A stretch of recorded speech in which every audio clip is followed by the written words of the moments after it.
By the time Celeste entered Marcus's life, he had already learned how to be watched. Watched by women who wanted answers. Watched by women who wanted access.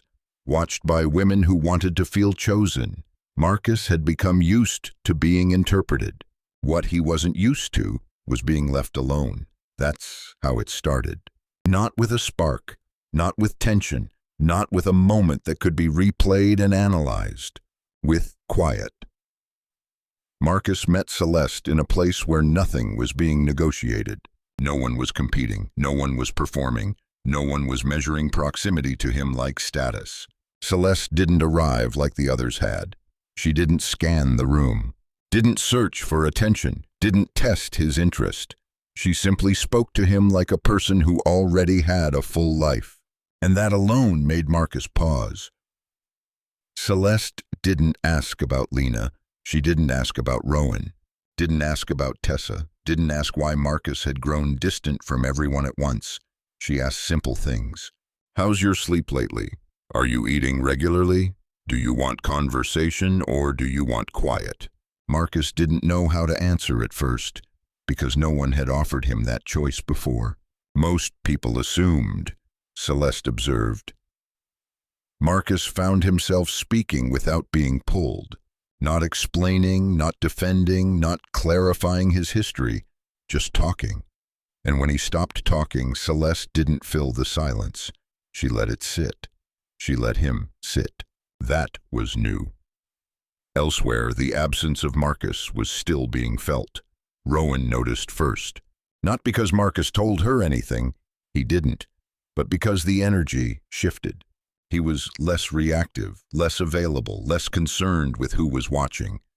Rowan checked her phone more often, posted more deliberately, adjusted her presence in every room. She believed attention could restore access. It always had before. Lena sensed something too. Marcus hadn't said a word to her. But Lena was fluent in power dynamics. She knew when a man's center of gravity moved. And Marcus's had. He responded less, explained less, offered less. Lena told herself she didn't care. But she did, because Marcus had always been structure. He handled responsibility, bills, logistics, the invisible work of adulthood. Lena had stayed in his orbit because it made life easier, not because she loved him, because she didn't have to carry anything heavy. And if Marcus found someone who required nothing from him, that meant Lena would no longer be necessary. That made her uneasy. Evelyn felt the shift in a different way. She couldn't see Celeste yet, but she felt Marcus becoming less influenced by the hierarchy she maintained. He didn't react as strongly when she mentioned Lena, didn't engage when she compared women, didn't defend himself the way he once had. That bothered her, because Evelyn preferred a son she could correct, not one who had grown quiet. Richard noticed Marcus breathing easier. That's what stood out. Not excitement, not infatuation, relief. This one seems calm, Richard said once carefully. Evelyn didn't respond. She wasn't ready to consider what calm meant. Back with Marcus and Celeste. There was no declaration, no moment where either of them named what was happening. They simply kept meeting, kept talking, kept existing in a space where nothing was demanded. Marcus found himself saying things without realizing he was saying them. I feel like everyone wants something from me, he admitted once. Celeste didn't rush to reassure him. She didn't romanticize the confession. She simply nodded. Most people do, she said gently. I don't. Marcus studied her face.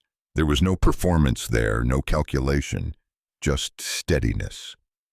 What Celeste didn't know was that she was already altering the structure around him, because Marcus wasn't reacting the way he used to. He wasn't chasing validation, wasn't managing other people's emotions, wasn't explaining himself. He was resting. And when a man who has always been reactive becomes still, the people around him start to notice. Rowan felt it like a drop in temperature. Lena felt it like a shift in leverage. Evelyn felt it like a loss of control. None of them knew Celeste yet, but they felt her. Because Celeste didn't enter Marcus's life like a competitor. She entered like peace. And peace is disruptive to people who rely on chaos. Marcus didn't call it love. He didn't call it anything. He just noticed that when he sat across from Celeste, he didn't feel watched. He didn't feel measured. He didn't feel like a role he had to play.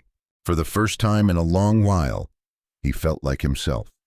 And that was enough to change everything, even if no one else knew it yet.